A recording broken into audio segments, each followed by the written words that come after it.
All right, Lydia. So you're first time coach, and I think that could be a lot of fun. And so I had a great coach. His name is Doug Nevins. He was former high school Gatorade Coach of the Year. And so when he coached us, what I noticed is that he coached me for 2 to 3 years.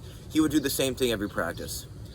And so the format of the practice would be rondos, possession, finishing on goal, crossing and finishing, and playing to big goals on a small field, rotating, right? 3 teams would rotate. And so the beauty of this practice routine is that it really raised inter-team competition, and there's very little downtime. And so why I think your U18 team will love this is because it's simple, it's easy to execute, right? You don't need to be a high-level coach to really execute this effectively, and it was so much fun. I've had a lot of great coaches.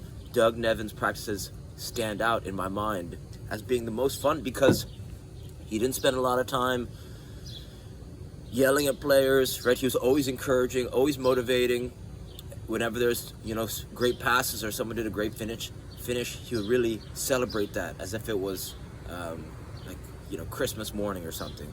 And so why this is important is because there's going to be a lot of people who are going to give you some suggestions at how to either coach or run a practice.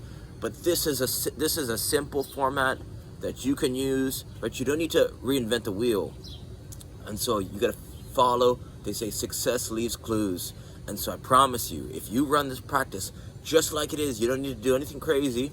If you run a great practice, then when you get to games, it's going to transfer, right? The key is to raise your inter-team competition so high during practice that by default, when you get into games, even teams with better strategy and better players will still have you'll still give them a good run for their money, even with limited tactical coaching awareness. And so you can start to develop that as you begin coaching and doing some research. But it's almost like not that the game doesn't matter, but you have consistent practices where you could really raise your team energy. And so this is where you let the player shine. You don't need to overcoach them. And I think that's what a lot of coaches, they want to run a great session, but they try too hard to do too many different things through practices, and you just have to let the players play, right? You let them shine with their own, right? Each player's got their own genius within themselves and inner wisdom. And so when you let them play and move and pass and connect with each other and finish on goal, then all the magic happens. So I'm going to send this over to you.